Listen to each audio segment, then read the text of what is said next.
ನಮಸ್ಕಾರ, ಕನಸು ನ್ಯೂಸ್ಗೆ ಸ್ವಾಗತ. ಈಗ ಮುಖ್ಯಾಂಶಗಳು. ಗಂಗಾವತಿಯಲ್ಲಿ ರೂಪಾಯಿ 17.5 ಕೋಟಿ ವೆಚ್ಚದ ಅತ್ಯಾಧುನಿಕ ಸ್ಯಾಟಲೈಟ್ ಬಸ್ ನಿಲ್ದಾಣ ನಿರ್ಮಾಣಕ್ಕೆ ಶಾಸಕ ಗಾಲಿ ಜನಾರ್ದನ ರೆಡ್ಡಿ ಭೂಮಿ ಪೂಜೆ. ನಗರದ ಕನಕಗಿರಿ ರಸ್ತೆಯಲ್ಲಿ ನೂತನವಾಗಿ ನಿರ್ಮಾಣವಾಗಲಿರುವ ಜಿಲ್ಲಾ ಮಟ್ಟದ ಕೆಕೆಆರ್ಟಿಸಿ ಸ್ಯಾಟಲೈಟ್ ಬಸ್ ನಿಲ್ದಾಣದ ಕಾಮಗಾರಿಗೆ ಶಾಸಕರಾದ ಶ್ರೀ ಜಿ ಜನಾರ್ದನ ರೆಡ್ಡಿ ಅವರು ಇಂದು ಅಧಿಕೃತವಾಗಿ ಶಂಕುಸ್ಥಾಪನೆ ನೆರವೇರಿಸಿದರು. ಈ ಬೃಹತ್ ಯೋಜನೆಗೆ ಗಂಗಾವತಿ ವಿಧಾನಸಭಾ ಕ್ಷೇತ್ರಕ್ಕೆ ಶಾಸಕರಿಗೆ ಹಂಚಿಕೆಯಾಗಿರುವ ಕೆಕೆಆರ್ಡಿಬಿ ಅನುದಾನದಿಂದ ರೂಪಾಯಿ 15 ಕೋಟಿ ಹಾಗೂ ಸಾರಿಗೆ ನಿಗಮದ ಆಂತರಿಕ ಸಂಪನ್ಮೂಲದಿಂದ ರೂಪಾಯಿ 2.5 ಕೋಟಿ ಸೇರಿದಂತೆ ಒಟ್ಟು ರೂಪಾಯಿ 17.5 ಕೋಟಿ ಅನುದಾನವನ್ನು ಬಳಸಲಾಗುತ್ತಿದೆ. ತಾಲೂಕಾ ಮಟ್ಟದಲ್ಲಿ ರಾಜ್ಯದಲ್ಲಿಯೇ ಮೊದಲ ಇಂತಹ ಹೈಟೆಕ್ ಸ್ಯಾಟಲೈಟ್ ಬಸ್ ನಿಲ್ದಾಣ ನಿರ್ಮಾಣವಾಗುತ್ತಿರುವುದು ಗಂಗಾವತಿಯ ಅಭಿವೃದ್ಧಿಯ ದೃಷ್ಟಿಯಿಂದ ಒಂದು ಪ್ರಮುಖ ಮೈಲಿಗಲ್ಲಾಗಿದೆ ಎಂದು ಶಾಸಕರು ಇದೇ ಸಂದರ್ಭದಲ್ಲಿ ತಿಳಿಸಿದರು. ಕಲ್ಯಾಣ ಕರ್ನಾಟಕ ಪ್ರದೇಶದಲ್ಲಿ ಕಲಬುರಗಿ ನಂತರ ಅತ್ಯಾಧುನಿಕ ಸೌಲಭ್ಯಗಳನ್ನು ಹೊಂದಲಿರುವ ಇಂತಹ ಬೃಹತ್ ನಿಲ್ದಾಣ ಗಂಗಾವತಿಯಲ್ಲಿ ಸ್ಥಾಪನೆಯಾಗುತ್ತಿರುವುದು ಹೆಮ್ಮೆಯ ವಿಷಯವಾಗಿದ್ದು, ಮುಂದಿನ ದಿನಗಳಲ್ಲಿ ಈ ಭಾಗದ ಸಾರ್ವಜನಿಕರಿಗೆ ಮತ್ತು ಪ್ರಯಾಣಿಕರಿಗೆ ಅತ್ಯುತ್ತಮ ಸಾರಿಗೆ ಸೌಲಭ್ಯ ಲಭ್ಯವಾಗಲಿದೆ ಎಂದು ಶಾಸಕರು ವಿಶ್ವಾಸ ವ್ಯಕ್ತಪಡಿಸಿದರು. ಇದೇ ವೇಳೆ ಈ ನಿಲ್ದಾಣಕ್ಕೆ ಭೂಮಿ ನೀಡಿದ ಕೃಷಿ ಇಲಾಖೆಗೆ ಧನ್ಯವಾದಗಳನ್ನು ತಿಳಿಸಿದರು. ಕಾರ್ಯಕ್ರಮದಲ್ಲಿ ಕಲ್ಯಾಣ ಕರ್ನಾಟಕ ರಸ್ತೆ ಸಾರಿಗೆ ನಿಗಮದ ಅಧ್ಯಕ್ಷರಾದ ಅರುಣ್ ಕುಮಾರ್ ಎಂವೈ ಪಾಟೀಲ್, ಕೊಪ್ಪಳ ಕೆಕೆಆರ್ಟಿಸಿ ವಿಭಾಗೀಯ ನಿಯಂತ್ರಣಾಧಿಕಾರಿ ಜಿ ಶೀನಯ್ಯ, ಆರ್ಎಫ್ಒ ಬಸವರಾಜ್, ತಾಲೂಕಾ ಪಂಚಾಯಿತಿ ಮುಖ್ಯ ಕಾರ್ಯನಿರ್ವಾಹಕ ರಾಮರೆಡ್ಡಿ, ಪೊಲೀಸ್ ವೃತ್ತ ಅಧಿಕಾರಿ ಪ್ರಕಾಶ್ ಮಾಳಿ, ಕೃಷಿ ಇಲಾಖೆ ಅಧಿಕಾರಿ ಮಹಾಂತೇಶ್ ಯೋಗಿ, ಸಾರಿಗೆ ಇಲಾಖೆ ಎಕ್ಸಿಕ್ಯೂಟಿವ್ ಇಂಜಿನಿಯರ್ ಶ್ರೀಮತಿ ಮಾಲ್ತಿ, ಮಾಜಿ ಜಿಲ್ಲಾಧ್ಯಕ್ಷರಾದ ವಿರೂಪಾಕ್ಷಪ್ಪ ಸಿಂಗನಾಳ್ ಹಾಗೂ ಮಾಜಿ ಕಾಡಾ ಅಧ್ಯಕ್ಷರಾದ ತಿಪ್ಪಿರುದ್ರಸ್ವಾಮಿ ಹಾಗೂ ಗಿರೇಗೌಡ ಉಪಸ್ಥಿತರಿದ್ದರು.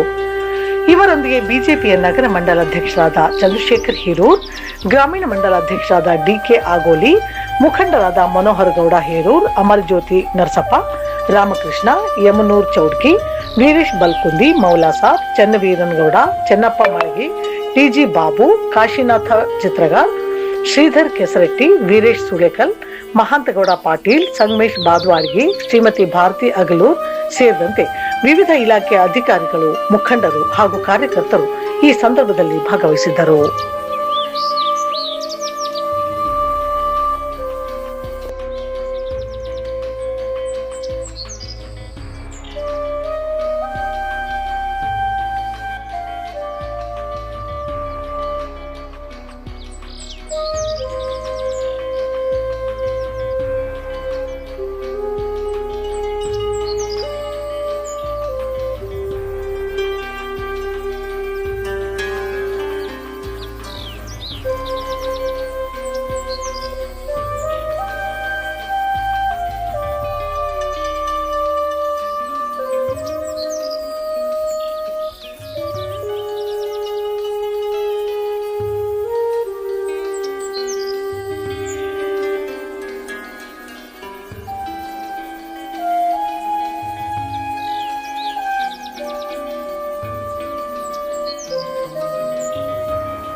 ಪ್ರಕಾಶ್ ಬಾಯಿ ಸಾಹೇಬರು ಸಿಪಿಐ ಗಂಗಾವತಿ ನಗರ ಅವರು ಸಹ ವೇದಿಕೆಗೆ ಆಗಮಿಸಬೇಕು. ಅದೇ ರೀತಿ ಸನ್ಮಾನ್ಯ ಶ್ರೀ RFO ಸಾಹೇಬರು ಸಹ ವೇದಿಕೆಗೆ ಆಗಮಿಸಬೇಕಂತ ಕೇಳ್ಬೇಕು.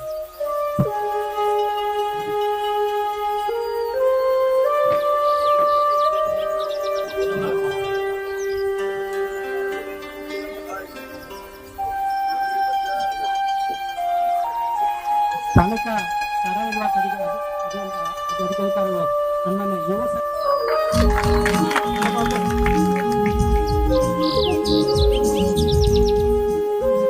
ಸನ್ಮಾನ್ಯ ಎಲ್ಲಾ ಗಣ್ಯಮಾನ್ಯರನ್ನು ಸಹ ಆತ್ಮೀಯವಾಗಿ ಮತ್ತೊಮ್ಮೆ ಮಗದೊಮ್ಮೆ ಈ ಒಂದು ಕಾರ್ಯಕ್ರಮಕ್ಕೆ ಸ್ವಾಗತಿಸುತ್ತಾ ಈ ಒಂದು ಸ್ವಾಗತ ಕಾರ್ಯಕ್ರಮ ಮುಕ್ತಾಯಗೊಳಿಸ್ತಾ ಇದ್ದೀನಿ. ನಂತರ ಈ ಒಂದು ಕಾರ್ಯಕ್ರಮದ ಪ್ರಾಸ್ತಾವಿಕ ನುಡಿಯನ್ನು ಮಾನ್ಯ ವಿಭಾಗೀಯ ನಿಯಂತ್ರಣಾಧಿಕಾರಿಗಳು KKRTC ಕೊಪ್ಪಳ ಶ್ರೀ ವಿನಯ್ ಸಾಹೇಬರು ಸಪರೇಟ್ ಆಗಿ ಒಂದು ವಿಭಾಗವಾಗಿ ಕೊಪ್ಪಳ, ಕುಷ್ಟಗಿ, ಯಲಬುರ್ಗ ಮತ್ತು ಗಂಗಾವತಿ ಘಟಕಗಳನ್ನು ಒಳಗೊಂಡಂತೆ ಪ್ರಾರಂಭವಾಯಿತು. ಅವಾಗ ಈ 4 ಘಟಕಗಳಿಂದ 375 ಅನುಸೂಚಿಗಳನ್ನ ಪ್ರಾರಂಭ ಮಾಡಿದ್ರು. ತದನಂತರದಲ್ಲಿ 8/12/2012ರಲ್ಲಿ ಒಂದು ನೂತನ ಕುಕ್ನೂರು ಘಟಕವನ್ನ ಪ್ರಾರಂಭಿಸಲಾಯಿತು. ಆ ಘಟಕವು ಸಹ ಈ ಕೊಪ್ಪಳ ವಿಭಾಗದ ವ್ಯಾಪ್ತಿಯಲ್ಲಿ ಬಂತು. ಒಟ್ಟು 5 ಘಟಕಗಳೊಂದಿಗೆ ಈಗ 1903 ಸಿಬ್ಬಂದಿಗಳೊಂದಿಗೆ ಒಟ್ಟು 476 ಅನುಸೂಚಿಗಳಿಂದ ಕೊಪ್ಪಳ ವಿಭಾಗ ಕಾರ್ಯಾಚರಣೆ ಮಾಡ್ತಾ ಇದೆ. ಹೀಗೆ ನಾನು ನಮ್ಮ ವಿಭಾಗದ ಬಗ್ಗೆ ತಿಳಿಸ್ತಾ ಹೋದಾಗ ಒಟ್ಟು 476 ಅನುಸೂಚಿಗಳಲ್ಲಿ 491 ವಾಹನಗಳ ಬಲದಿಂದ ನಾವು ಕಾರ್ಯಾಚರಣೆಯನ್ನು ಮಾಡ್ತಾ ಇದ್ದೀವಿ. ಅದರಲ್ಲಿ 1377 ಚಾಲನಾ ಸಿಬ್ಬಂದಿಗಳಿದ್ದಾರೆ. ಪ್ರತಿದಿನ ಕೊಪ್ಪಳ ಜಿಲ್ಲೆಯಾದ್ಯಂತ ನಾವು 1,75,000 ಕಿಲೋಮೀಟರ್ ಆಪರೇಟ್ ಮಾಡ್ತಾ ಇದ್ದೀವಿ. ಪ್ರತಿದಿನಕ್ಕೆ 82.5 ಲಕ್ಷ ರೆವಿನ್ಯೂ ನಾವು ಆದಾಯವನ್ನ ಗಳಿಸ್ತಾ ಇದ್ದೀವಿ. ಅದೇ ರೀತಿಯಲ್ಲಿ ಕೊಪ್ಪಳ ಜಿಲ್ಲಾ ವ್ಯಾಪ್ತಿಯಲ್ಲಿ ಒಟ್ಟು ಪ್ರತಿದಿನ 1,85,000 ಜನ ಪ್ರಯಾಣ ಮಾಡ್ತಾ ಇದ್ದಾರೆ. ಒಟ್ಟು ನಮ್ಮ ವಿಭಾಗದ ವ್ಯಾಪ್ತಿಯಲ್ಲಿ 31 ಬಸ್ ನಿಲ್ದಾಣಗಳಿವೆ. ಈ ಒಂದು ವಿವರಗಳನ್ನು ನೀಡ್ತಾ ನಮ್ಮ ಗಂಗಾವತಿ ವಿಷಯಕ್ಕೆ ಬಂದಾಗ, ಗಂಗಾವತಿ ಘಟಕವು 104 ಅನುಸೂಚಿಗಳೊಂದಿಗೆ 111 ವಾಹನಗಳು ಇಲ್ಲಿ ಇರ್ತದೆ. ಅಂದ್ರೆ ಇದರಲ್ಲಿ ನಮ್ಮ ಕನಕಗಿರಿ ಮತ್ತು ಕಾರಟಗಿ ಇದಕ್ಕೆ ಒಳಗೊಂಡಂತೆ 3 ತಾಲೂಕುಗಳನ್ನು ಒಳಗೊಂಡಂತೆ ಇದು ಕಾರ್ಯಾಚರಣೆ ಇರ್ತದೆ. ಇಲ್ಲಿ ಒಟ್ಟು ಪ್ರತಿದಿನಕ್ಕೆ 3,950 ಕಿಲೋಮೀಟರ್ಗಳ ಒಂದು ಕಾರ್ಯಾಚರಣೆ ನಡೆಸಲಾಗ್ತಾ ಇದೆ. ಪ್ರತಿದಿನ 36,000 ಜನ ಪ್ರಯಾಣ ಮಾಡ್ತಕ್ಕಂಥ ಒಂದು ಇಲ್ಲಿ ಗಂಗಾವತಿ ಬಸ್ ನಿಲ್ದಾಣ, ಗಂಗಾವತಿ ಕೇಂದ್ರದಿಂದ ಒಂದು 36,000 ಜನ ಪ್ರಯಾಣಿಕರು ಪ್ರಯಾಣಿಸ್ತಾ ಇರ್ತಾರೆ. ಗಂಗಾವತಿ ಘಟಕದಲ್ಲಿ ಒಟ್ಟು 298 ಜನ ಅಂದ್ರೆ 24 ಖಾಸಗಿ ಚಾಲಕರನ್ನ ಒಳಗೊಂಡಂತೆ ಒಟ್ಟು 298 ಚಾಲನಾ ಸಿಬ್ಬಂದಿಗಳಿದ್ದಾರೆ, 54 ಮೆಕ್ಯಾನಿಕ್ಗಳಿದ್ದಾರೆ, ಒಟ್ಟು 45 ಅಡ್ಮಿನಿಸ್ಟ್ರೇಟಿವ್ ಸ್ಟಾಫ್ ಇದ್ದಾರೆ. ಈ ಒಂದು ಗಂಗಾವತಿ ಬಸ್ ನಿಲ್ದಾಣಕ್ಕೆ ನಮ್ಮ ಗಂಗಾವತಿ ಘಟಕ ವ್ಯಾಪ್ತಿಯಲ್ಲಿ ಒಟ್ಟು 7 ಬಸ್ ನಿಲ್ದಾಣಗಳು ಬರ್ತದೆ. ಪ್ರತಿದಿನ ಈ ಒಂದು ನಮ್ಮ ಗಂಗಾವತಿ ವ್ಯಾಪ್ತಿಯಲ್ಲಿ 13 ಲಕ್ಷದವರೆಗೂ 18 ಲಕ್ಷದವರೆಗೂ 19 ಲಕ್ಷದವರೆಗೂ ಪ್ರತಿದಿನ ಸಾರಿಗೆ ಆದಾಯ ಸಂಗ್ರಹ ಆಗ್ತಾ ಇದೆ. ಈ ಎಲ್ಲ ಒಂದು ಸಾರ್ವಜನಿಕರ ಒಂದು ಕೂಗು ಏನಪ್ಪಾ ಅಂತ ಹೇಳಿದ್ರೆ, ಮೊದಲಿಗೆ ಈ ಗಂಗಾವತಿ ಭಾಗದಲ್ಲಿನೇ ಮೊಟ್ಟ ಮೊದಲಿಗೆ ಒಂದು ನವೀನ ಮಾದರಿಯ ಒಂದು ಬಸ್ ನಿಲ್ದಾಣ ಆಯ್ತು. ಆದ್ರೂ ಸಹ ಈಗ ನಾವು ಇಲ್ಲಿ ಗಂಗಾವತಿಯ ಒಂದು ಸಾಂದ್ರತೆ ನೋಡಿದಾಗ ಗಂಗಾವತಿ ಒಂದು ಮುಖ್ಯವಾದ ಒಂದು ಕೇಂದ್ರ ಬಿಂದು ಅಂತ ಪರಿಗಣಿಸೋದಕ್ಕೆ ಇಲ್ಲಿ ಒಟ್ಟು 664 ಟ್ರಿಪ್ಸ್ 664 ಟ್ರಿಪ್ಸ್ ಅಂದ್ರೆ ಬಸ್ ನಿಲ್ದಾಣದಿಂದ ಒಟ್ಟು 664 ಟ್ರಿಪ್ಸ್ ಆಪರೇಟ್ ಆಗ್ತದೆ. ಸೊ ಈ ಒಂದು ಹೆವಿ ಡೆನ್ಸಿಟಿ ಇರ್ತಕ್ಕಂಥ ಈ ಬಸ್ ನಿಲ್ದಾಣದಲ್ಲಿ ಇಷ್ಟೆಲ್ಲ ಬಸ್ಗಳು ಹಾದು ಹೋಗ್ತಕ್ಕಂಥದ್ದು ಇರ್ಬೇಕಾದ್ರೆ ಅಂದ್ರೆ 664 ಬಸ್ ಬಂದು ಹೋಗ್ತವೆ. ಸೊ ಇಷ್ಟೆಲ್ಲ ಇರ್ಬೇಕಾದ್ರೆ ಈ ಒಂದು ಬಸ್ ನಿಲ್ದಾಣದ ಜೊತೆಗೆ ನಮಗೆ ಒಂದು ಸುಗಮ ಕಾರ್ಯಾಚರಣೆಗೆ ಅನುಕೂಲ ಆಗುವಂತೆ ಸ್ಯಾಟಲೈಟ್ ಬಸ್ ನಿಲ್ದಾಣ ಅಂದ್ರೆ ಅಲ್ಲಿ ಇರ್ತಕ್ಕಂಥ ಬಸ್ ನಿಲ್ದಾಣ ನಮಗೆ ಕಡಿಮೆ ಆಗ್ತಾ ಇದೆ ಈಗಿನ ಒಂದು ಕಾರ್ಯಾಚರಣೆಗೆ. ಮತ್ತೆ ಇಲ್ಲಿ ಆಗ್ತಕ್ಕಂಥ ಏನು ಬಸ್ಗಳ ಕಾರ್ಯಾಚರಣೆ ಇದೆಯಲ್ಲ ಅದಕ್ಕೆ ಇನ್ನು ಕಡಿಮೆ ಆಯಿತು, ಆ ಜಾಗ ಸಾಲ್ತಾ ಇಲ್ಲ ಅಂತಕ್ಕಂಥ ಒಂದು ವಿಚಾರವನ್ನು ಮನಗೊಂಡು ಮಾನ್ಯ ಶಾಸಕರು ಅವರು ಏನು ಕಲ್ಯಾಣ ಕರ್ನಾಟಕ ಅಭಿವೃದ್ಧಿ ಮಂಡಳಿಯ ಗಂಗಾವತಿ ಏನು ಕ್ಷೇತ್ರದ ವಿಧಾನಸಭಾ ಕ್ಷೇತ್ರದ ಅನುದಾನದಲ್ಲಿ ಮಾನ್ಯ ಶಾಸಕರು ನಮಗೆ ಒಟ್ಟು 17.5 ಕೋಟಿಗಳ ಅನುದಾನದ ಈ ಒಂದು ಬಸ್ ನಿಲ್ದಾಣದಲ್ಲಿ 15 ಕೋಟಿಗಳನ್ನ ಮಾನ್ಯ ಶಾಸಕರು ಈ ಬಸ್ ನಿಲ್ದಾಣಗಳಿಗೆ ನಮಗೆ ಮೀಸಲಿಟ್ಟು 2.5 ಕೋಟಿ ನಮ್ಮ ನಗರಸ ನಿಗಮ ಅಂದ್ರೆ ಕಲ್ಯಾಣ ಕರ್ನಾಟಕ ಸಾರಿಗೆ ನಿಗಮದ ಅನುದಾನದೊಂದಿಗೆ ಒಟ್ಟು 17.5 ಕೋಟಿ ಒಂದು ಅನುದಾನದಲ್ಲಿ ಈ ಒಂದು ಬಸ್ ನಿಲ್ದಾಣ ಅಂದ್ರೆ ಸ್ಯಾಟಲೈಟ್ ಬಸ್ ನಿಲ್ದಾಣ ಅಂದ್ರೆ ಒಂದು ಬಸ್ ನಿಲ್ದಾಣದಲ್ಲಿ ಎಲ್ಲಿ ಒಂದು ಸೌಲಭ್ಯಗಳು ಮತ್ತೆ ಅಲ್ಲಿ ಅವಕಾಶಗಳು ಓಡಾಡತಕ್ಕಂಥ ಬಸ್ಗಳಿಗೆ ಎಲ್ಲ ತೊಂದರೆ ಆಗ್ತಾ ಇದೆ, ಅಲ್ಲಿ ಟ್ರಾಫಿಕ್ ತೊಂದರೆ ಆಗ್ತಾ ಇದೆ ಅಂದಾಗ ಈ ತರ ಒಂದು ನವೀನ ಮಾದರಿಯ ಸ್ಯಾಟಲೈಟ್ ಬಸ್ ನಿಲ್ದಾಣ ಇದು ನಮ್ಮ ಕಲ್ಯಾಣ ಕರ್ನಾಟಕ ಭಾಗದಲ್ಲಿ ಕಲಬುರಗಿ ಬಿಟ್ರೆ ಮತ್ತೆ ಇಲ್ಲಿ ಈ ರೀತಿಯ ಒಂದು ಬಸ್ ನಿಲ್ದಾಣ ನಿರ್ಮಾಣ ಆಗ್ತಾ ಇದೆ. ಅದ್ರ ಬಗ್ಗೆ ತಿಳಿಸ್ತಾ ಹೋದ್ರೆ ಈ ಬಸ್ ನಿಲ್ದಾಣದಲ್ಲಿ ಒಟ್ಟು ನಾವು ಸೌಲಭ್ಯಗಳನ್ನ ಕಾಣ್ತೀವಿ ಅಂತ ಹೇಳಿ ನೋಡಿದ್ರೆ ಈ ಬಸ್ ನಿಲ್ದಾಣದಲ್ಲಿ ನಿಮ್ಗೆಲ್ಲ ಗೊತ್ತಿದ್ದಂಗೆ ಸಂಚಾರ ನಿಯಂತ್ರಕರ ಕೊಠಡಿಗಳು ಇರ್ತದೆ, ಮಹಿಳೆಯರ ನಿರೀಕ್ಷಣಾ ಕೊಠಡಿಗಳು, ಶಿಶುಪಾಲನಾ ಕೊಠಡಿಗಳು ಇರ್ತದೆ, ಹಾಲುಣಿಸುವ ಕೇಂದ್ರ ಇರ್ತದೆ, ಪ್ರಯಾಣಿಕರಿಗೆ ಸುಸಜ್ಜಿತವಾದ ಆಸನದ ವ್ಯವಸ್ಥೆಗಳು ಇರ್ತದೆ, ಉಪಹಾರ ಗೃಹ ಇರ್ತದೆ, ಮತ್ತೆ ಮಹಿಳೆಯರಿಗೆ ಪುರುಷರಿಗೆ ಒಂದು ಶೌಚಾಲಯಗಳ ವ್ಯವಸ್ಥೆ ಇರ್ತದೆ. ಶೌಚಾಲಯಗಳು ಬರೀ ನಾವು ಮಾನ್ಯ ಶಾಸಕರ ಜೊತೆ ಚರ್ಚೆ ಮಾಡಿ ಬರೀ ಶೌಚಾಲಯಗಳು ಬರೀ ಬಿಲ್ಡಿಂಗ್ ಅಲ್ಲೇ ಇರ್ಲಾರ್ದೆ ಎಲ್ಲಿ ಪ್ರಯಾಣಿಕರು ಇಳಿತಾರೋ ಅಂತ ಸ್ಥಾನಗಳಲ್ಲೂ ಸಹ ಶೌಚಾಲಯಗಳನ್ನ ನಿರ್ಮಾಣ ಮಾಡಬೇಕು, ಬಸ್ ನಿಲ್ದಾಣವನ್ನು ಸ್ವಚ್ಛತೆಯಿಂದ ಇಟ್ಕೋಬೇಕು, ಪರಿಸರ ಪ್ರೇಮಿಯಾಗಿರ್ಬೇಕು ಅಂತಂದು ಹೇಳ್ಬಿಟ್ಟು ಸಾಹೇಬರು ಈಗ ಆಲ್ರೆಡಿ ನಿಮ್ಮೆಲ್ಲರ ಎದುರುಗಡೆ ಎಲ್ಲಾ ಗಿಡಗಳನ್ನು ನೆಡೋದ್ರ ಮೂಲಕ ಆ ಪರಿಸರ ಪ್ರೇಮವನ್ನ ಬೆರೆದು ಈ ಒಂದು ಕಾರ್ಯಕ್ರಮಕ್ಕೆ ಚಾಲನೆ ನೀಡಿದ್ದಾರೆ. ಅದೇ ರೀತಿಯಲ್ಲಿ ಶುದ್ಧ ಕುಡಿಯುವ ನೀರಿನ ವ್ಯವಸ್ಥೆ ಇರ್ತದೆ, ವಾಣಿಜ್ಯ ಮಳಿಗೆಗಳಿರ್ತದೆ, LED ಬೆಳಕಿನ ವ್ಯವಸ್ಥೆ ಇರ್ತದೆ, ಆಮೇಲೆ ಕವರ್ಡ್ ಅಕಾಮಿಡೇಷನ್ ಅಂದ್ರೆ ಮುಚ್ಚಳಿಕೆ ಒದಗಿ ಇರ್ತದೆ ಎಲ್ಲ ಬಸ್ಗಳು ಇರ್ತಕ್ಕಂಥ ಜಾಗದಲ್ಲಿ. ಒಟ್ಟು ಈ ಆವರಣಕ್ಕೆ ಕಾಂಕ್ರೀಟ್ ಒಂದು ಆವರಣ ಇರ್ತದೆ, ಉತ್ತಮ ಪರಿಸರದ ವಾತಾವರಣ ಗಿಡಗಳಿಂದ ಕೂಡಿದ ವಾತಾವರಣವನ್ನು ನಿರ್ಮಾಣ ಮಾಡ್ತವೆ. ದ್ವಿಚಕ್ರ ಮತ್ತು 4 ಚಕ್ರ ವಾಹನಗಳ ಒಂದು ನಿಲುಗಡೆ ವ್ಯವಸ್ಥೆ, ಪಾರ್ಕಿಂಗ್ ವ್ಯವಸ್ಥೆಯನ್ನು ಸಹ ಮಾಡಲಾಗ್ತದೆ. ಅದ್ರ ಜೊತೆಗೆ ವಿಕಲಚೇತನರಿಗೆ ಗಾಲಿ ಕುರ್ಚಿ ವ್ಯವಸ್ಥೆ ಬಸ್ ನಿಲ್ದಾಣಗಳಲ್ಲಿ ಯಾವ ರೀತಿ ಇರುತ್ತೋ ಅದರಲ್ಲಿ ಇಲ್ಲಿನೂ ಸಹ ಆ ರೀತಿಯ ವ್ಯವಸ್ಥೆ ಇರ್ತದೆ. ಸರಿಸುಮಾರು ಒಂದು 20 ರಿಂದ 23, 24 ಅಂದ್ರೆ ಅಷ್ಟು ವಾಹನಗಳು ಒಂದೇ ಸರಿ ಪ್ಲಾಟ್ಫಾರ್ಮ್ಗೆ ಹಾಕ್ಬೋದು. ಅಷ್ಟು ಕ್ಯಾಟ್ ಬಾಕ್ಸ್ ಅಂದ್ರೆ ಅಷ್ಟು ವಾಹನ ನಿಲ್ದಾಣಗಳು ನಿಲ್ತಕ್ಕಂತ ಕ್ಯಾಟ್ ಬಾಕ್ಸ್ ಗಳು ಬರ್ತದೆ ಈ ಒಂದು ಬಸ್ ನಿಲ್ದಾಣಗಳ ಒಂದು ಯೋಜನೆಯಲ್ಲಿ. ಇಷ್ಟು ವಿವರಗಳನ್ನ ತಮಗೆ ತಿಳಿಸ್ತಾ ಗಂಗಾವತಿ ತಾಲೂಕಿನ ವಿವರಗಳನ್ನ ನಾನು ನಿಮ್ಗೆ ಕೊಡ್ಬೇಕಪ್ಪ ಅಂತ ಹೇಳಿದ್ರೆ ಒಟ್ಟು ಇಲ್ಲಿ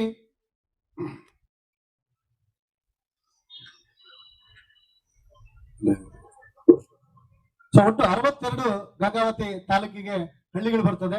ಅದರಲ್ಲಿ 2 ಹಳ್ಳಿಗಳಿಗೆ ಮಾತ್ರ ಇನ್ನು ಬಸ್ ಸೌಕರ್ಯ ಸಿಕ್ಕಿಲ್ಲ, ರಂಗಾಪುರ ಮತ್ತು ಸಿಂಗನಗೊಂಡ ಅಂತಕ್ಕಂಥದ್ದು. ಅಲ್ಲಿಗೆ ರಸ್ತೆ ಸಂಪರ್ಕ ಇಲ್ಲದೆ ಇರೋದ್ರಿಂದ ಆ 2 ಹಳ್ಳಿಗಳಿಗೆ ಮಾತ್ರ ಇನ್ನು ಬಸ್ ಸೌಕರ್ಯ ಇಲ್ಲ, ಇನ್ನು ಎಲ್ಲ ಹಳ್ಳಿಗಳಿಗೆ ಬಸ್ ಸೌಕರ್ಯ ಇದೆ.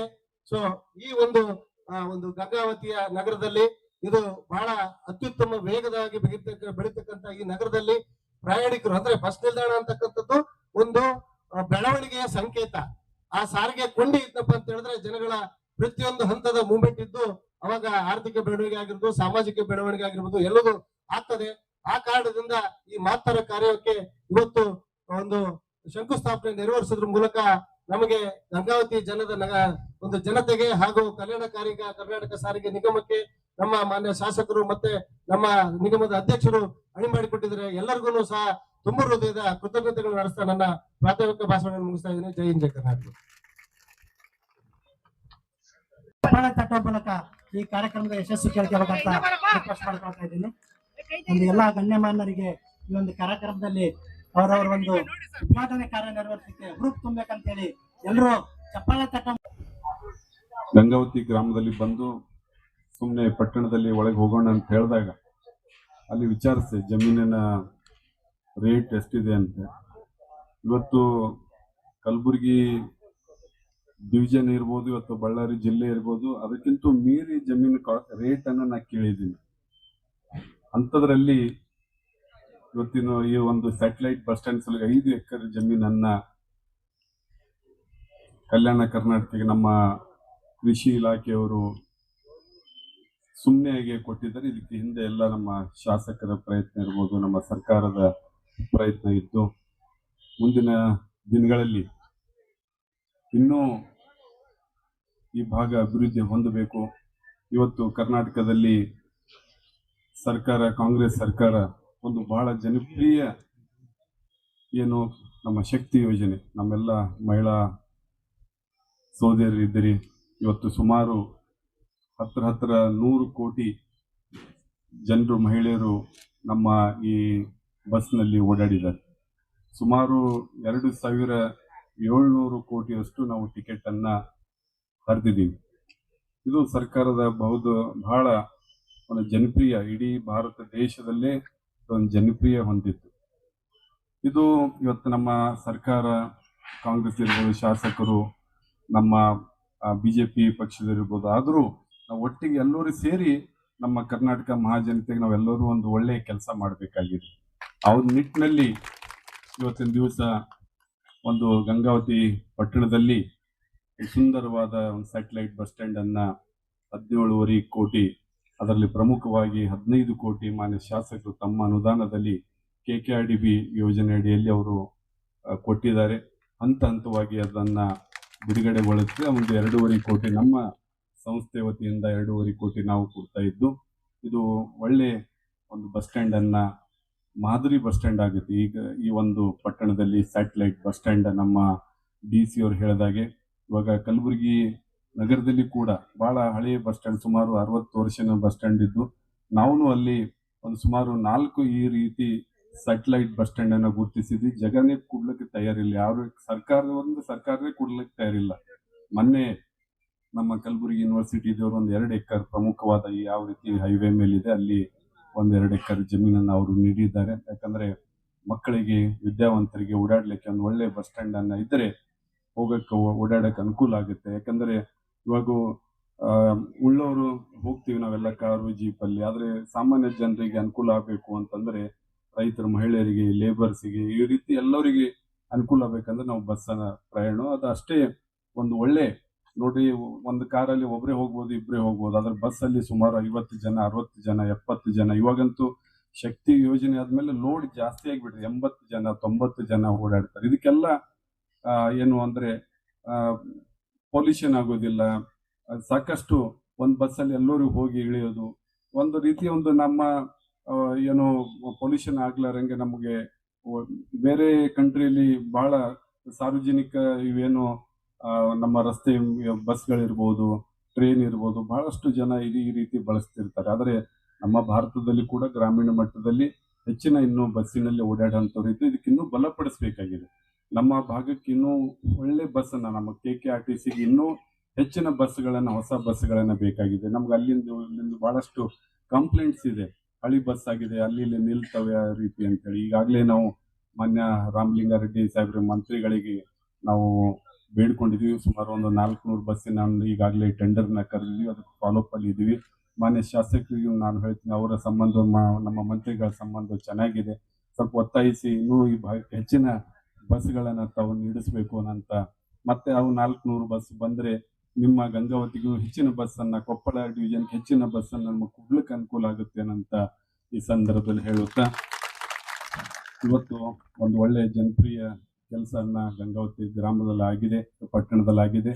ನಾವೆಲ್ಲರೂ ಯಾವುದೇ ಪಕ್ಷದಲ್ಲಿದ್ದರೂ ಕೂಡ ನಾವು ಎಲ್ಲರೂ ಸ್ನೇಹದಿಂದ ಅಣ್ಣ ತಮ್ಮದರಾಗಿ ಒಂದು ಅಭಿವೃದ್ಧಿ ಪಡಿಸೋಣ, ಗಂಗಾವತಿನೂ ಎತ್ತರ ಮಟ್ಟಕ್ಕೆ ಪಟ್ಟಣ ಒಯ್ಯೋಣ ಅಂತ ಈ ಶುಭ ಸಂದರ್ಭ ಹೇಳಿ ಎಲ್ಲರಿಗೂ ನನ್ನ ವಂದನೆಗಳು ಸಲ್ಲಿಸಿ ನನ್ನ 2 ಮಾತು.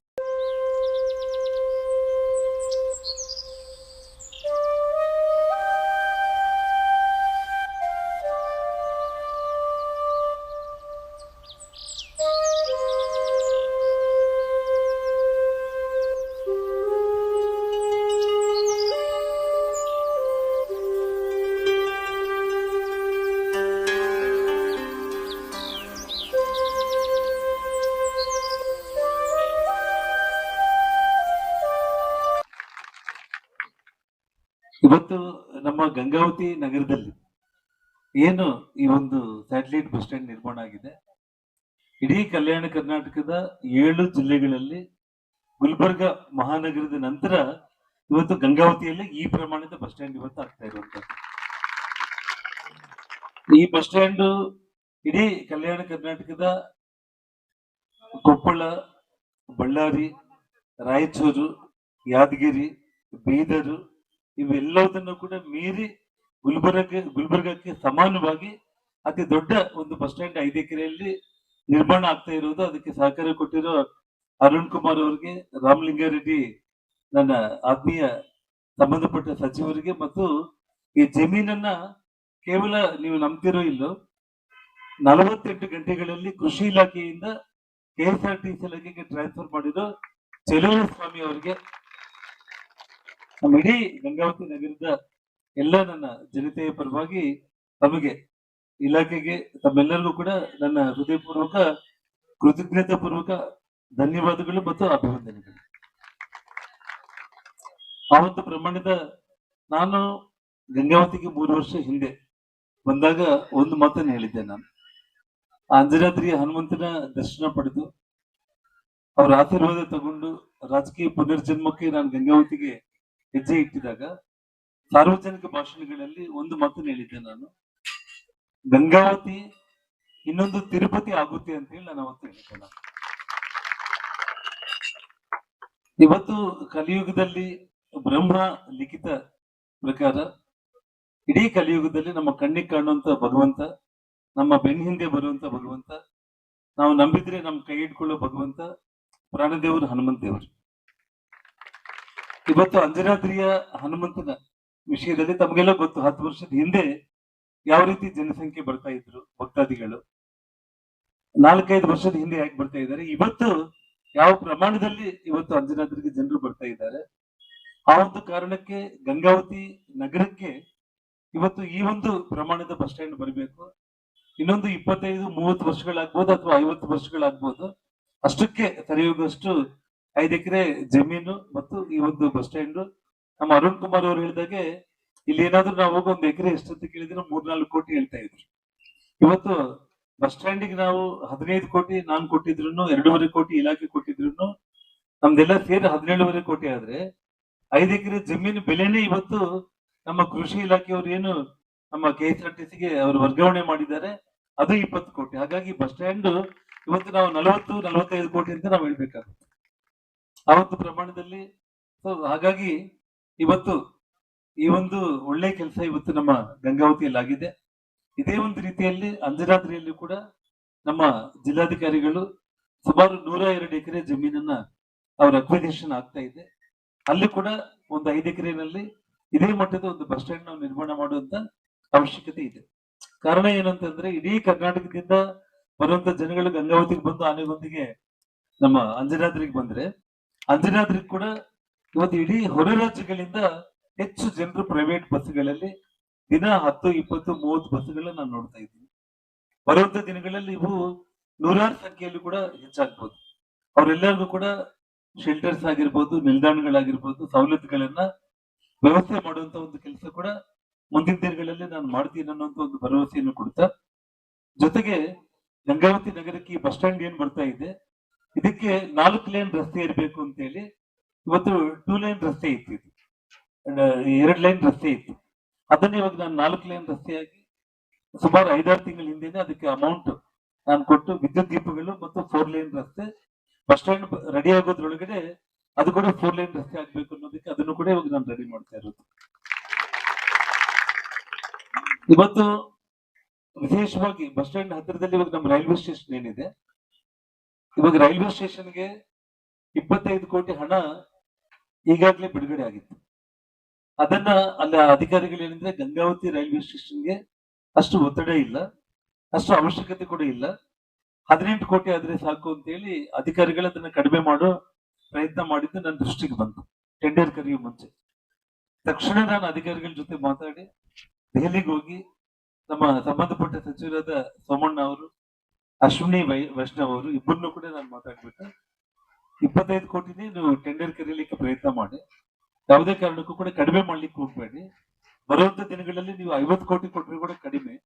ಬರೋ ದಿನಗಳಲ್ಲಿ ಯಾವ ರೀತಿ ತಿರುಪತಿಗೆ ಇಡೀ ಭಾರತದಿಂದ ಜನ ಬರ್ತಾ ಇದ್ದಾರೋ ಆ ರೀತಿ ಅಂಜನಾದ್ರಿ ಕೂಡ ಬರಬೇಕು ಅಂದ್ರೆ ಗಂಗಾವತಿ ರೈಲ್ವೆ ಸ್ಟೇಷನ್ ದೊಡ್ಡ ಮಟ್ಟದಲ್ಲಿ ಅಭಿವೃದ್ಧಿ ಆಗ್ಬೇಕಾಗುತ್ತೆ. ದಯಮಾಡಿ ಕನಿಷ್ಠ 25 ಕೋಟಿ ಏನ್ ಮೀಸಲಿಟ್ಟಿದ್ರೆ ಅದನ್ನ ಮಾಡಿ ಅಂತ ನಾನು ಹೇಳಿದೆ. ಆದ್ರೆ ಇಬ್ಬರು ಸಚಿವರು ನನಗೆ ಭರವಸೆಯನ್ನು ಕೊಟ್ಟು ನೀನ್ ಬಂದಿರೋದಕ್ಕಿಂತ 10 ಕೋಟಿ ಜಾಸ್ತಿ ಕೊಡ್ತಾ ಇದೀವಿ, 35 ಕೋಟಿಯಲ್ಲಿ ಗಂಗಾವತಿ ರೈಲ್ವೆ ನಿಲ್ದಾಣ ನಾವು ಅಭಿವೃದ್ಧಿ ಮಾಡ್ತೀವಿ ಅಂತ ಹೇಳಿ ಈಗಾಗಲೇ ಅಧಿಕಾರಿಗಳು ಅದನ್ನ ರಿವೈಸ್ ಮಾಡಿಬಿಟ್ಟು ಅತಿ ಹೆಚ್ಚಿನ ಸವಲತ್ತುಗಳನ್ನ ಒದಗಿಸುವಂತ ಒಂದು ಕೆಲಸಕ್ಕೆ, ಜೊತೆಗೆ ನಮ್ಮ ಗಂಗಾವತಿಯಿಂದ ಅಯೋಧ್ಯೆಗೆ ಅಂದ್ರೆ ಅಂಜನಾದ್ರಿ ಟು ಅಯೋಧ್ಯೆ ಒಂದು ಸ್ಪೆಷಲ್ ಟ್ರೈನ್ ಮತ್ತು ಅಯೋಧ್ಯೆಯಿಂದ ಅಂಜನಾದ್ರಿಗೆ ಅಯೋಧ್ಯೆ ಅಂಜನಾದ್ರಿ ಎಕ್ಸ್ಪ್ರೆಸ್ ಅಂಜನಾದ್ರಿ ಅಯೋಧ್ಯೆ ಎಕ್ಸ್ಪ್ರೆಸ್ ಅನ್ನೋ ಹೆಸರಲ್ಲಿ 2 ರೈಲ್ಗಳನ್ನ ಶಾಶ್ವತವಾಗಿ ನಮ್ಮ ಗಂಗಾವತಿಗೆ ರೈಲ್ವೆ ಸ್ಟೇಷನ್ ನಿಲ್ದಾಣ ಉದ್ಘಾಟನೆ ಆಗೋ ದಿವಸನೇ ಆ 2 ಹೆಸರಿನ ರೈಲ್ಗಳು ಕೂಡ ಪ್ರಾರಂಭ ಆಗ್ಬೇಕು ಅಂತ ಹೇಳಿ ನಾನು ಸಚಿವರಲ್ಲಿ ಮನವಿ ಮಾಡಿದ್ದೀನಿ. ನನ್ನ ಅನಿಸಿಕೆ ಪ್ರಕಾರ ಇನ್ನೊಂದು 2 ತಿಂಗಳ ಒಳಗಡೆನೆ ಆ 35 ಕೋಟಿ ರೈಲ್ವೆ ಸ್ಟೇಷನ್ ಕಾಮಗಾರಿಗೆ ಇದೇ ಒಂದು ರೀತಿಯಲ್ಲಿ ಶಂಕುಸ್ಥಾಪನಾ ಕಾರ್ಯಕ್ರಮ ಭೂಮಿ ಪೂಜೆ ನೆರವೇರಿಸೋದು ಖಂಡಿತವಾಗ್ಲೂ ಆಗುತ್ತೆ ಅನ್ನುವಂಥ ವಿಶ್ವಾಸ ನಾನು ವ್ಯಕ್ತಪಡಿಸ್ತಾ ಇದ್ದೀನಿ ಬಂಧುಗಳು. ಹಾಗಾಗಿ ಇವತ್ತು ಗಂಗಾವತಿ ನಗರದಲ್ಲಿ ಸನ್ಮಾನ್ಯ ಮುಖ್ಯಮಂತ್ರಿಗಳು ಅವರು ನನಗೆ ಏನು 25 ಕೋಟಿ ವಿಶೇಷ ಅನುದಾನವನ್ನು ಕೊಟ್ಟಿದ್ದಾರೆ.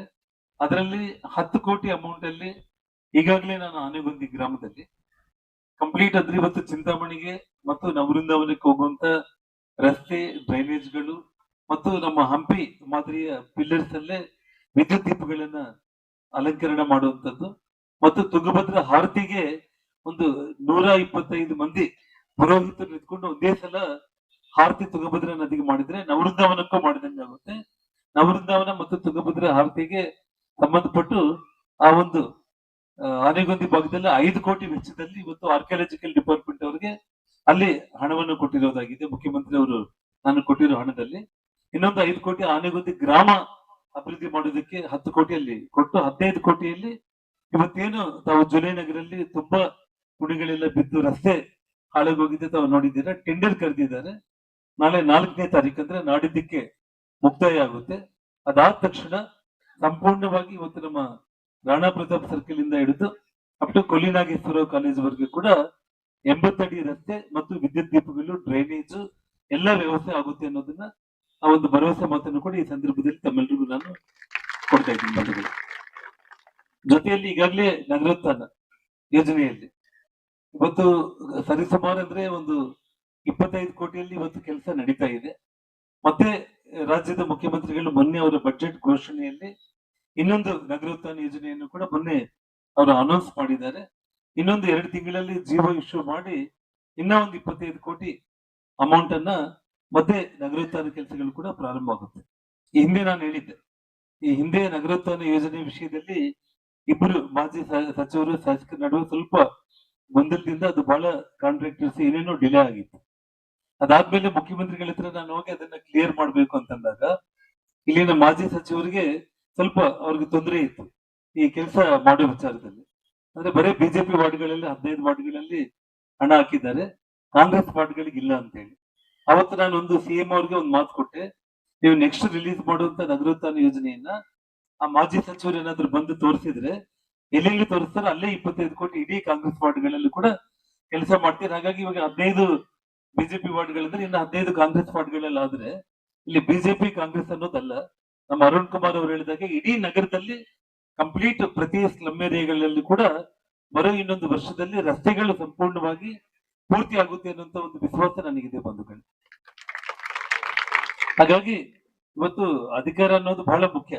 ಅಧಿಕಾರ ಇವತ್ತು ಇಲ್ಲ ಅಂದ್ರೂ ಕೂಡ ಇವತ್ತು ಯಾವುದೇ ಒಂದು ಪಕ್ಷಾತೀತವಾಗಿ ಇವತ್ತು ರಾಜ್ಯದ ಮುಖ್ಯಮಂತ್ರಿಗಳಾಗಿರ್ಬೋದು, ಇವತ್ತು ಸನ್ಮಾನ್ಯ ಡಿ ಕೆ ಶಿವಕುಮಾರ್ ಅವರು ಕೂಡ 64 ಹಳ್ಳಿಗಳಿಗೆ ಸಂಬಂಧಪಟ್ಟು 180 ಕೋಟಿ ಹಣ ಬಿಡುಗಡೆ ಮಾಡಿ ಈಗಾಗಲೇ ಕಾಂಟ್ರಾಕ್ಟರ್ ಕೆಲಸ ಕೂಡ ಪ್ರಾರಂಭ ಮಾಡಿದ್ದಾರೆ.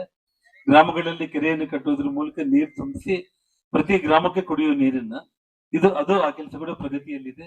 ಇವತ್ತು ಸನ್ಮಾನ್ಯ ರಾಮಲಿಂಗಾರೆಡ್ಡಿ ಅವರು ಈ ರೀತಿ ನನಗೆ ಗಂಗಾವತಿಯಲ್ಲಿ ಬಸ್ ಸ್ಟ್ಯಾಂಡ್, ಯಾಕಂದ್ರೆ ನಾನು ಹೋಗಿ ಬಸ್ ಸ್ಟ್ಯಾಂಡ್ ನಾನು ಕಣ್ಣಾರ ನೋಡಿದೆ. ನಾನು ಆ ರಶ್ ಅದೆಲ್ಲ ಕೂಡ ನೋಡಿ ಆ ವ್ಯವಸ್ಥೆಗಳೆಲ್ಲ ಕೂಡ ನೋಡಿ ಒಂದು ಸುಂದರವಾದ ಬಸ್ ಸ್ಟ್ಯಾಂಡ್ ಆಗ್ಬೇಕು ಅಂತ ಕೇಳಿದಾಗ ಒಂದು ಕ್ಷಣ ಕೂಡ ಆಲಸ್ಯ ಮಾಡಿದ್ದೇನೆ.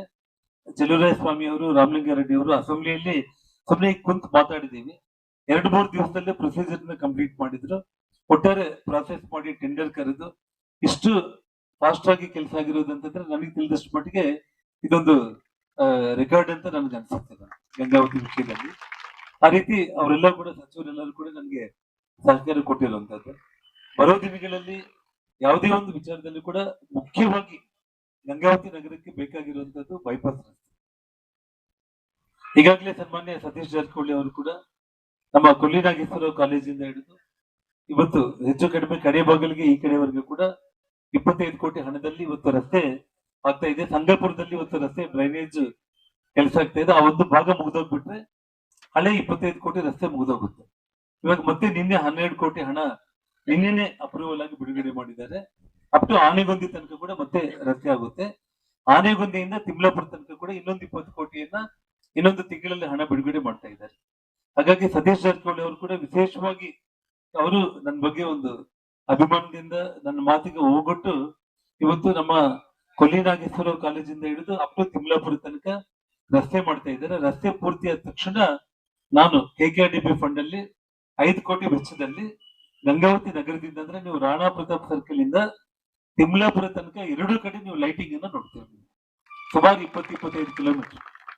ಅಂದ್ರೆ ಬರೋ ದಿನಗಳಲ್ಲಿ ಭಕ್ತಾದಿಗಳು ರೈಲ್ವೆ ಸ್ಟೇಷನ್ ಬಸ್ ಸ್ಟ್ಯಾಂಡ್ ಅಲ್ಲಿ ಇಳಿದ ಮೇಲೆ ಅವ್ರೇನು ಪಾದಚಾರಿಗಳು ಇವತ್ತು ಅಂಜನಾದ್ರಿಗೆ ಹೋಗ್ತಾ ಇದ್ದಾರೆ, ರಾತ್ರಿ ಹೊತ್ತು ಕೂಡ ಅವ್ರಿಗೆ ತೊಂದರೆ ಆಗಿದ್ದಂಗೆ ಅವ್ರ ಪಾದಚಾರಿಗಳಿಗೆ ಇವತ್ತು ಕುತ್ಕೊಳ್ಳೋದಕ್ಕೆ ಸ್ಟೋನ್ ಬೆಂಚ್ಗಳು ಮತ್ತು ಲೈಟಿಂಗ್ ವ್ಯವಸ್ಥೆಯನ್ನು ಕೂಡ, ಕುಡಿಯೋ ನೀರು, ಇದೆಲ್ಲದನ್ನು ಕೂಡ ಇವತ್ತು ಪ್ಲಾನ್ ಮಾಡಿರೋದು. ಇದೆಲ್ಲವೂ ಕೂಡ ನಾವು ಇನ್ನೊಂದು 6 ತಿಂಗಳಲ್ಲಿ ಕೆಲಸ ಪೂರ್ತಿ ಆಗುತ್ತೆ. ಜೊತೆಗೆ ಗಂಗಾವತಿ ನಗರಕ್ಕೆ ಬಹಳ ಮುಖ್ಯವಾಗಿ ಬೇಕಾಗಿರುವಂತದ್ದು ಬೈಪಾಸ್ ರಸ್ತೆ. ಇವತ್ತು ದೊಡ್ಡ ದೊಡ್ಡ ವೆಹಿಕಲ್ಸ್ ಎಲ್ಲ ಕೂಡ ನಗರದಿಂದ ಹಾರು ಹೋಗ್ತಾ ಇರುವಂತದ್ದು. ಆ ಒಂದು ವಿಚಾರದಲ್ಲಿ ಸತೀಶ್ ಜಾರಕಿಹೊಳಿಗೆ ನಾನು ಹೇಳಿದ ತಕ್ಷಣ ಅವರು ಸ್ಪಂದಿಸಿ ಅಧಿಕಾರಿಗಳಿಗೆ ಹೇಳಿ ಈಗಾಗಲೇ DPR ಅನ್ನ ರೆಡಿ ಮಾಡಿ 160 ಕೋಟಿ ವೆಚ್ಚದಲ್ಲಿ ಇವತ್ತು ನಮ್ಮ ಜಂಗಮರ ಕಲ್ಗುಡಿಯಿಂದ ಹಿಡಿದು ದಾಸನಹಳ್ಳಿವರೆಗೆ ಬೈಪಾಸ್ ರಸ್ತೆಯನ್ನು ಮಾಡೋದಕ್ಕೆ ಈಗಾಗಲೇ ಡಿಸೈನ್ ಮಾಡಿ ಇವತ್ತು ಸರ್ವೆ ಕೂಡ ಮಾಡ್ತಾ ಇದ್ದಾರೆ. ಆ ರಸ್ತೆಯನ್ನು ಕೂಡ ಇನ್ನೊಂದು 3-4 ತಿಂಗಳಲ್ಲೇ ಸತೀಶ್ ಜಾರಕಿಹೊಳಿ ಅವ್ರನ್ನ ಕರೆಸಿ ಅವ್ರ ಕೈಯಿಂದಾನೆ ನಾನು ಒಂದು ಆ ರೋಡ್ ಕೆಲಸ ಮಾಡಿಸೋದ್ರ ಮೂಲಕ ಗಂಗಾವತಿಗೆ ಒಂದು ಒಳ್ಳೆ ಬೈಪಾಸ್ ರಸ್ತೆ ಕೂಡ ಆಗಿ ಸಿಟಿಯಲ್ಲಿ ದೊಡ್ಡ ದೊಡ್ಡ ಲಾರಿಗಳು, ಬಸ್ಗಳು, ಒಂದು ದೊಡ್ಡ ವಾಹನಗಳು ಬರುವಂತ ಹಾವಳಿ ಕೂಡ ತಪ್ಪುತ್ತೆ, ನಗರ ಶಾಂತ ರೀತಿಯಿಂದ ಇರುತ್ತೆ ಅನ್ನುವಂತ ಒಂದು ಭರವಸೆಯನ್ನು ಕೂಡ ಈ ಸಂದರ್ಭದಲ್ಲಿ ನಾನು ನಿಮ್ಗೆ ಕೊಡ್ತಾ ಇದ್ದೀನಿ ಮಕ್ಕಳಿಗೆ. ಹಾಗಾಗಿ ಇನ್ನು ಹೇಳ್ತಾ ಹೋದ್ರೆ ಬಹಳಷ್ಟು ಇದೆ. ಬರೋ ದಿನಗಳಲ್ಲಿ ಇನ್ನು ಕೆಲಸ ಮಾಡ್ತಾ ನಾನು ಮಾತಾಡ್ತೀನಿ ನಾನು. ಹಾಗಾಗಿ ತಾವೆಲ್ಲರೂ ಕೂಡ ಇಷ್ಟು ಕಡು ಬಿಸಿಲಲ್ಲಿ ಕೂಡ ತಾವೆಲ್ಲರೂ ಕೂಡ ಹಿರಿಯರು, ಪ್ರತಿಯೊಬ್ಬರು ಕೂಡ ಮಹಿಳೆಯರೆಲ್ಲರೂ ಕೂಡ ಬಂದು ಈ ಕಾರ್ಯಕ್ರಮದಲ್ಲಿ ಪಾಲ್ಗೊಂಡು ಈ ಒಂದು ಕಾರ್ಯಕ್ರಮವನ್ನು ಯಶಸ್ವಿ ಮಾಡಿದ್ದೀರಿ. ಇಲ್ಲಿ ಮುಖ್ಯವಾಗಿ ನಮ್ಮ ಸೀನೆಯವರು ನಮ್ಮ ಬಸವರಾಜ್ ಆರಿಫ್ ಅವರಿಗೆ ನಾವು ಸನ್ಮಾನ ಮಾಡ್ಬೇಕಾಗುತ್ತೆ. ಯಾಕಂದ್ರೆ ನಾನು ಅವ್ರಿಗೊಂದು ಮಾತನ್ನ ಹೇಳ್ತೇನೆ. ನಾನು ಗಂಗಾವತಿ ಬಸ್ ಸ್ಟ್ಯಾಂಡ್ ನಮ್ಮ ಆನಂದ್ ಅವರು ಇಲ್ಲಿ ಕಾಂಟ್ರಾಕ್ಟರ್ ಆನಂದ್ ಅವ್ರು ಬನ್ನಿ ವೇದಿಕೆ ಮೇಲೆ ಬರ್ರಿ.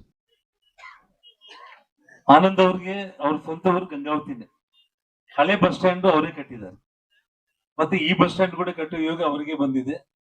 ನಾನು 1 ವರ್ಷ ಟೈಮ್ ಕೊಟ್ಟಿದ್ದೀನಿ. ನಾನು 1 ವರ್ಷದಲ್ಲಿ ನಾನು ಇದನ್ನ ಇನಾಗ್ರೇಷನ್ ಮಾಡ್ಬೇಕು ಅಂತ. ಒಂದು 2-3 ತಿಂಗಳು ಹೆಚ್ಚು ಕಡಿಮೆ ಆದ್ರೂ ಕೂಡ ಫೌಂಡೇಶನ್ ನಾನೇ ಹಾಕಿದ್ದೀನಿ, ಇನಾಗ್ರೇಷನ್ ನಾನೇ ಮಾಡ್ಬೇಕು. ಮಂತ್ರಿಯಾಗಿರೋ ಸಂದರ್ಭದಲ್ಲಿ ಕೂಡ ಅರುಣ್ ಕುಮಾರ್ ಎಷ್ಟು ಪ್ರಾಜೆಕ್ಟ್ ಗಳು ನಾನು ಮಾಡಿದ್ದೀನಿ ಅಂತಂದ್ರೆ ಒಂದು ಸುಮಾರು ಬಿಲ್ಡಿಂಗ್ಸ್ ಪ್ರವಾಸೋದ್ಯಮ ಇಲಾಖೆಯಲ್ಲಿ 800 ಕೋಟಿ ಮಾಡಿದ್ದೀನಿ ನಾನು ಸುಮಾರು ಜಿಲ್ಲೆಗಳಲ್ಲಿ. ಫೌಂಡೇಶನ್ ನಾನೇ ಹಾಕಿದ್ದೀನಿ, ಇನಾಗ್ರೇಷನ್ ಕೂಡ ಟೈಮ್ ಕೊಟ್ಟು ನಾನೇ ಮುಗಿಸಿದ್ದೀನಿ. ಹಾಗಾಗಿ ದಯಮಾಡಿ ತಾವು ಇದನ್ನ ಚಾಲೆಂಜಿಂಗ್ ಆಗಿ ತಗೊಂಡು ಮಾಡಬೇಕು. ಜೊತೆಗೆ ನಾನು ನಮ್ಮ ಅರಣ್ಯ ಇಲಾಖೆ ಅಧಿಕಾರಿಗಳಿಗೆ, DCF ಮೇಡಮ್ಗೂ ಮಾತಾಡಿದ್ದೆ ಮತ್ತು ಬಸವರಾಜ್ ಅವ್ರಿಗೂ ಮಾತಾಡಿದೆ. ಬಸ್ ಸ್ಟ್ಯಾಂಡ್ ಇನಾಗ್ರೇಷನ್ ಆಗೋದ್ರೊಳಗಡೆ ಗಿಡಗಳು ಕಾಣಿಸ್ಬೇಕು. ಒಂದು 2-3 ವರ್ಷದಲ್ಲೇ ಬಸ್ ಸ್ಟ್ಯಾಂಡ್ ಸಮೇತ ಯಾರೇ ಬಂದ್ರು ಕೂಡ ನೆರಳಲ್ಲಿ ಕೊಡೋಂಗೆ, ಯಾರಿಗೂ ಕೂಡ ಬಿಸಿಲಿನ ತಾಪ ಆಗ್ಬಾರ್ದು, ನಮ್ಮಲ್ಲಿ ಬಿಸಿಲು ಜಾಸ್ತಿ ಅಂತ ಹೇಳಿ ತುಂಬಾ ಒಳ್ಳೆ ನೆರಳು ಕೊಡುವಂತ ಗಿಡಗಳನ್ನ ಅರಣ್ಯ ಇಲಾಖೆ ಅವ್ರು ತಗೊಂಡ್ ಬಂದಿದ್ದಾರೆ. ಫಾರೆಸ್ಟ್ ಗಾರ್ಡ್ ಸಮಿತಿ ತಗೊಂಡ್ ಬಂದಿದ್ದಾರೆ. ತಾವಿಲ್ಲಿ ಬಿಲ್ಡಿಂಗ್ ಕಟ್ಟೋ ಟೈಮ್ನಲ್ಲಿ ಒಬ್ಬ ಎಂಪ್ಲಾಯಿನ ಡಿಪೆಂಡ್ ಮಾಡಿ ಅದರ ಸಂರಕ್ಷಣೆ, ಗಿಡಗಳದ್ದು ನೀರು, ಇದೆಲ್ಲದನ್ನು ಕೂಡ ನೋಡ್ಕೊಳ್ತೀರಿ ಅನ್ನೋಂತ ಭರವಸೆ ನನಗಿದೆ. ಹಾಗಾಗಿ ಈ ಕಾರ್ಯಕ್ರಮಕ್ಕೆ ಬಂದಿರೋ ತಮ್ಮೆಲ್ಲರಿಗೂ ನಾನು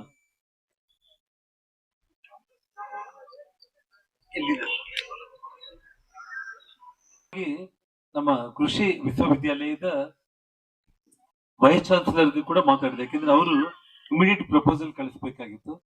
ಅವರು ನಾನು ಹೇಳಿದ ತಕ್ಷಣ ಸೇಮ್ ಡೇನೆ ಕಳಿಸಿದ್ರು ಅವರು. ಹಾಗಾಗಿ ಅವ್ರಿಗೂ ಧನ್ಯವಾದಗಳು. ಅವ್ರ ಪರವಾಗಿ ಇಲ್ಲಿ ನಮ್ಮ ಮಹಾಂತೇಶ್ ಸುಯೋಗಿ, ನಮ್ಮ ಕೃಷಿ ಸಂಶೋಧನಾ ಕೇಂದ್ರದ ಮುಖ್ಯಸ್ಥರು ಬಂದಿದ್ದಾರೆ. ದಯಮಾಡಿ ನೀವು ವೇದಿಕೆಗೆ ಬಂದು ನೀವು ಸನ್ಮಾನ ಸ್ವೀಕಾರ ಮಾಡಬೇಕು ಮತ್ತು ಬಸವರಾಜ ಸ್ವೀಕಾರ ಮಾಡಬೇಕು. ಮತ್ತು ಕಾಂಟ್ರಾಕ್ಟರ್ಗೆ ಒಳ್ಳೆ ಬಸ್ ಸ್ಟ್ಯಾಂಡ್ ಕಟ್ಟೋದಕ್ಕೆ ಕಟ್ಟಿದ ಮೇಲೆ ಸನ್ಮಾನ ಮಾಡ್ಬೇಕು. ಅದನ್ನ ನಾವು ಮುಂಚೆನೆ ಮಾಡ್ತಾ ಇದ್ದೀವಿ. ನಿಮ್ಗೆ ಜವಾಬ್ದಾರಿ ಇರ್ಲಿ ಅಂತ ಹೇಳಿ ಎಲ್ರಿಗೂ ಧನ್ಯವಾದ.